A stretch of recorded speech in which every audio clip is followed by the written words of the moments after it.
succession of the kingdom of Surya Vamsa Surangi Samrajyam Sarvanapitha. Surya Vamsa Surangi Samrajyam, through unification with 20 other sovereign Hindu states and sovereign ecclesiastical, historical entities, became part of the United States of Kailasa, which thus became a sovereign, independent juridical state, with the SPH Nithyananda Paramashivham as the sovereign. Just as how the oceanic nations like Tuvalu have safeguarded their sovereignty from the existential threat of total submersion by amending their constitution and asserting that their sovereignty will persist regardless of the loss of their territory, Kailasa, which is a sovereign continuation of 21 sovereign Hindu states and sovereign ecclesiastical historical entities, is also reviving and continuing the Kumari Kandam Hindu nations that got submerged. As per the doctrine of continuity, these facts imply that the Kailasa's statehood is recognized by international law and manifests as a natural outcome of well-established historical legal facts. Share your time, talent, and treasure. Become part of Kailasa. Sign up as an eCitizen https://kailasa.ecitizen.info.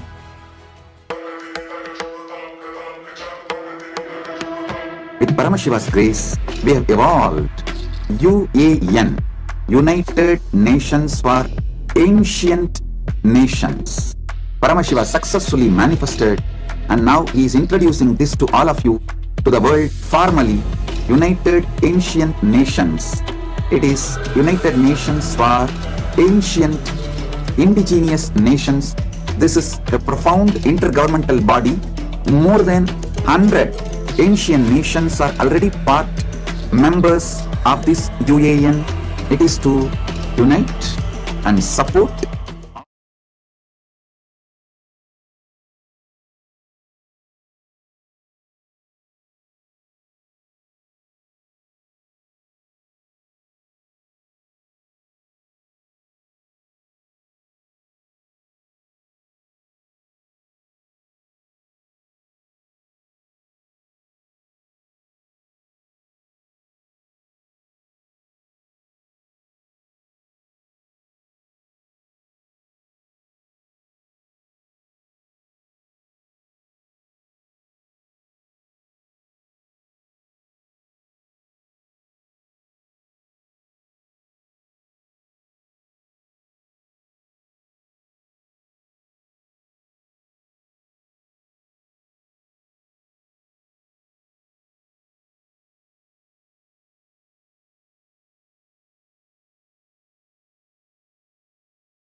is Om Nityananda Paramashivoham, which means Om internal bliss, I am Paramashiva.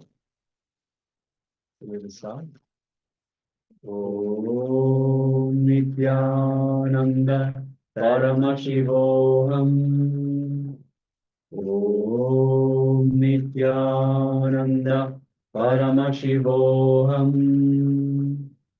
Om Nityananda Paramashivoham. Let's continue chanting this Mahavakya throughout this vow manifestation. And from this space of oneness with Swamiji, let us now start manifesting this power of third eye vision, seeing images blindfolded. The image is being displayed for you now. Let us begin. Paramashivoham.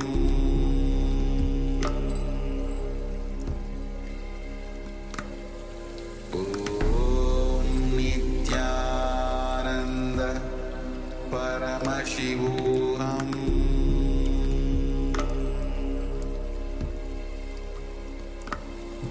Om Nityananda Paramashivoham.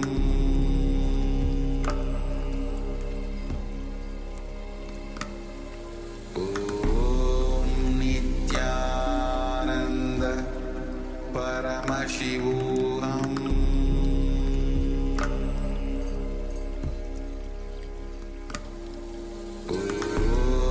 Nityananda Paramashivoham. Om Nityananda Paramashivoham.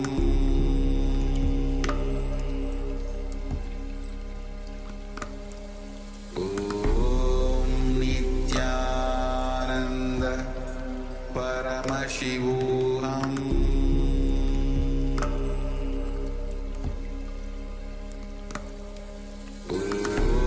Om Nityananda Paramashivoham.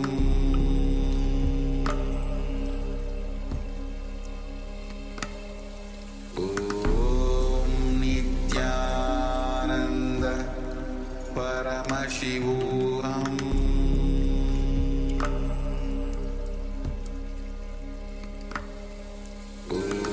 Om Nityananda Paramashivoham.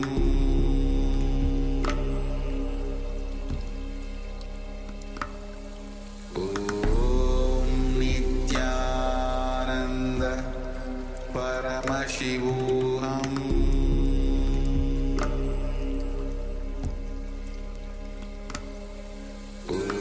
Om Nityananda Paramashivoham. Om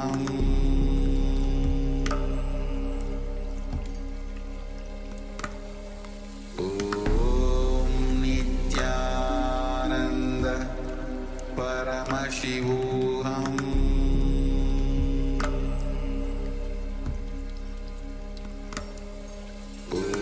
Om Nityananda Paramashivoham.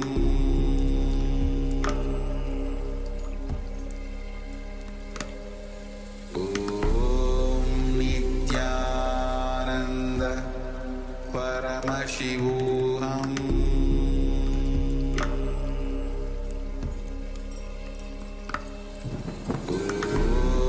Nityananda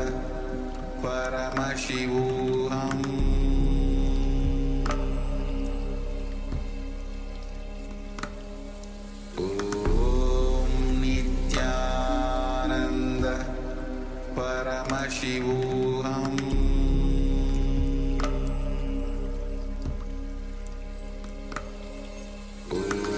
Om Nityananda Paramashivoham.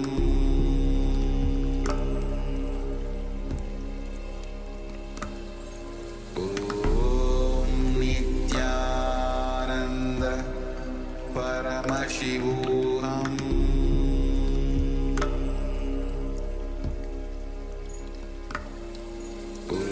Om Nityananda Paramashivoham.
Paramashivoham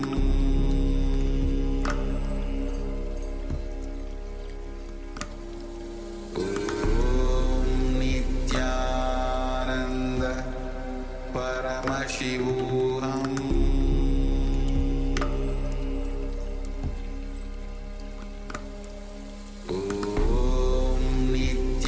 Nityananda Paramashivoham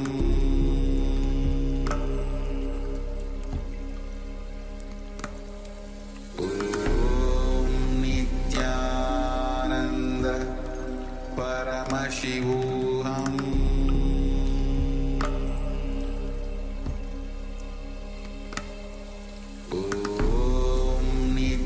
Nityananda Paramashivoham Nityananda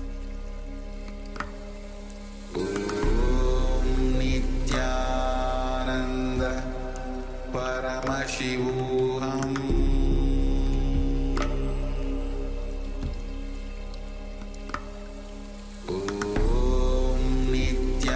Nityananda Paramashivoham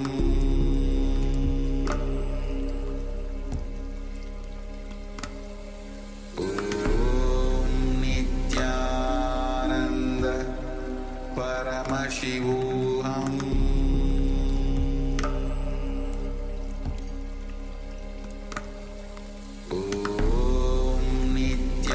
Nityananda Paramashivoham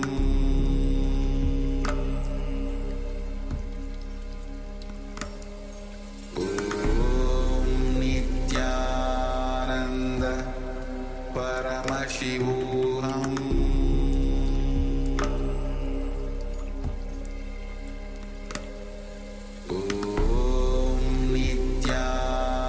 Nityananda Paramashivoham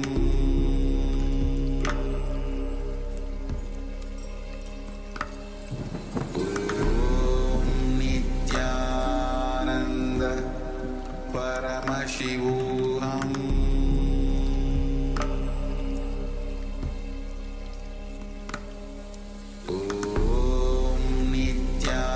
Nityananda Paramashivoham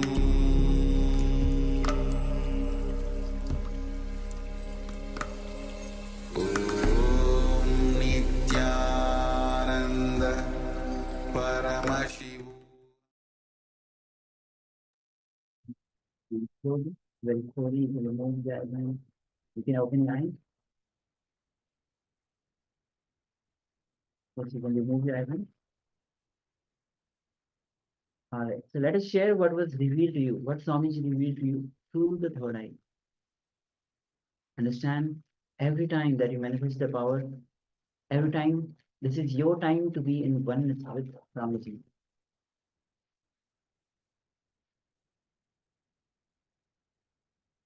The more and more you manifest the power, the more oneness grows in you. Ultimately, it floats as a bliss.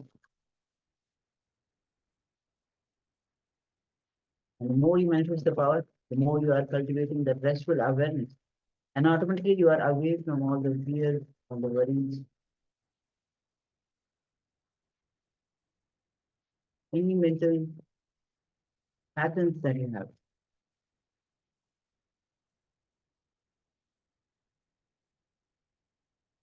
If we have one share, Ma, Nitya Prema, Tavasi faith, mountain, ship, water, body, Shivalinga. Thank you, Ma, for sharing. With the help of Martin, it shares freely. I believe in hope. Yes, thank you very much for sharing, Martin. Thank you.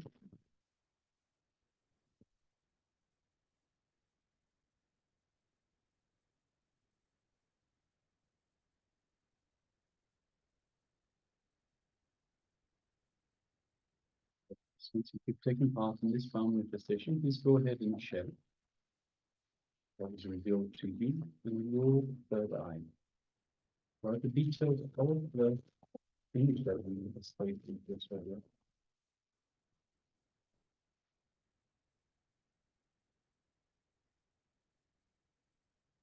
Please go ahead and share.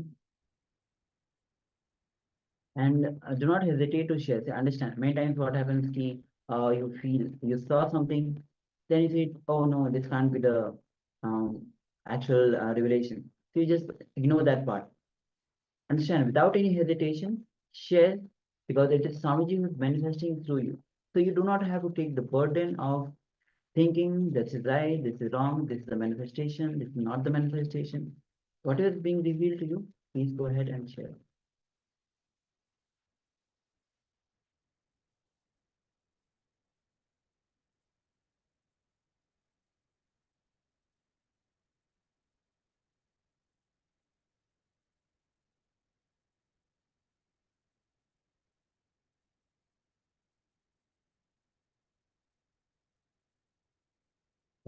So if you're still sharing, please continue to do so. Meanwhile, let's get ready for the verification stage. Will be projecting the image now on your screen. Yes, so this is the image that we had projected. You can see a nice beach. You can see a small mountain range, hill. You can see the chairs with the umbrella. Yes. So this image. So mountain, ship, water, body, Shivalinga. We definitely have the mountain. We have ship. It is not visible in this frame. Water body, definitely you have the water body, Shivalinga. Actually, there's a lot of, even the umbrella looks like the front one looks like a Shivalinga shape. So yes, ma'am, thank you. Thank you for sharing and manifesting with power. In March, you shares green, sky blue, and wood. So we definitely have the green that we have. We can see the trees on the side and in the distance. We have the sky blue. We definitely have the sky. It's a little bit cloudy, but we still see the blue. And wood. If you have a look at the umbrellas, so they're made out of dry leaves, and it gives the impression of a wooden structure. And also the chairs, the chairs that are laid out on the beach are also made of wood. So yes, thank you very much for sharing, Mark. Congratulations for manifesting as well. And we have one more sharing from Ma Yan Hong. Somebody could translate, that would be great. Yes, please, requesting somebody please translate.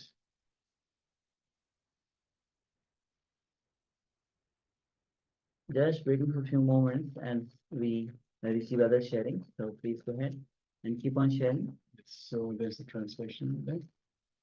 Yes, yes, I saw the manner of Lord Shiva. His hair was tied up, his forehead was covered with holy ash. He was wearing maroon cloth. There were green mountains and fields. There were red tiles and white houses. There was a small river and a yellow fort with a woman wearing a light blue top and ancient hairstyle holding a bamboo fork. Yes, thank you for sharing. Yes. So And thank you very much for the translation. the translation. Yes. So if you just look at the umbrellas, it just looks like a jatas and the is maroon color. We don't have maroon color though. Actually, the chair is kind of a light maroon. Green mountains. We definitely have the green mountains and red tide. We don't even have red tide so. Small rivers. We definitely have. It's not the river, it's the sea itself. So we definitely have the water body. And yes, so yes, thank you for sharing and manifesting. Understand? Some says that between every time that you manifest the power, you have a click within you. One click means you are breaking one pattern within you. And it's important to share as well, because only when you start sharing, that click, that understanding will stay within you for a long time. Otherwise, if you don't share, the understanding, the click that you have will leave your system. So it's important not only to manifest, but start sharing as well. All right. With this, we'll go for the second round of this manifestation. So let's again, you can cover your eyes now with the blindfold. So please cover your eyes now.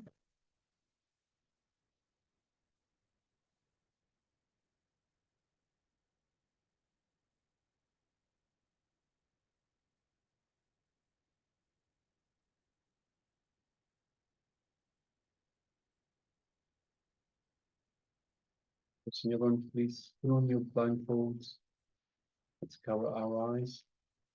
And let us get ready for the second round of power manifestation, the power of third eye vision.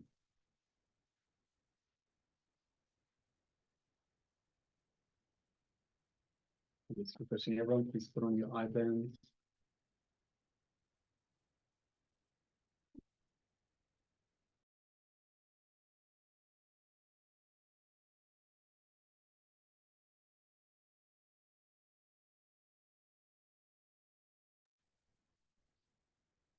Yes, so once we have the eyes covered with the blindfolds, let us sit comfortably once again with the head, neck, and spine in a straight line.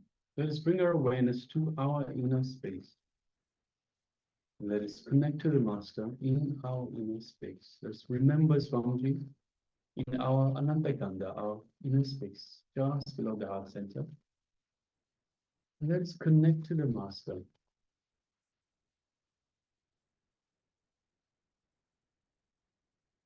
Let's reach out and invoke Swamiji in our inner space, our Anandakanda. Let us feel this space of oneness with Swamiji in our inner space.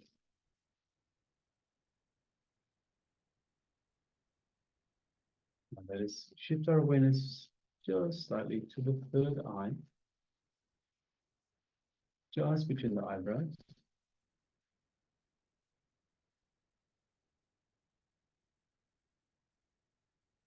And let us visualize Swamiji in our third eye.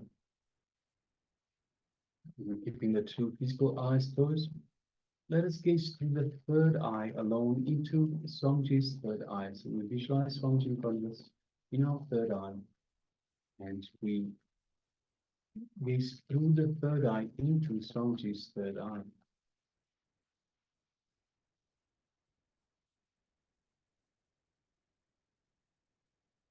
As we do so, we feel an energetic connection from the Master's third eye into our third eye. Like build-up of energy. As Swamiji is awakening our third eye and energizing it for this power manifestation.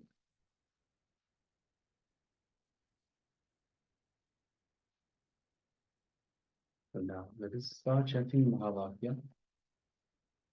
Om Nityananda Paramashivoham. Om Nityananda Paramashivoham. Om Nityananda Paramashivoham. Continue chanting this Mahavakya throughout the power manifestation. And from the space of oneness with Swamiji, let us now start manifesting this power of third eye vision, seeing images blindfolded. The images being displayed for you now. So let us begin. Om Nityananda Paramashivoham.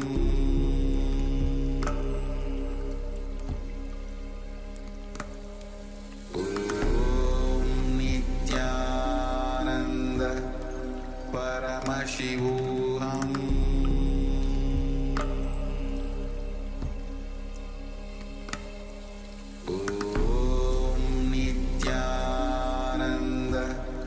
Paramashivoham.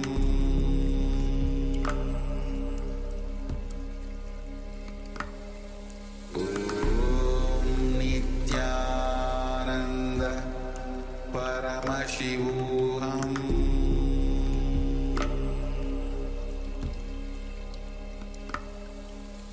Om Nityananda Paramashivoham.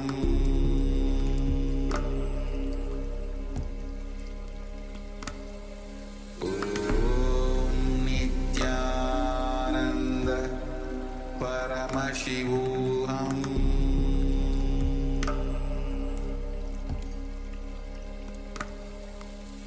Om Nityananda Paramashivoham. Om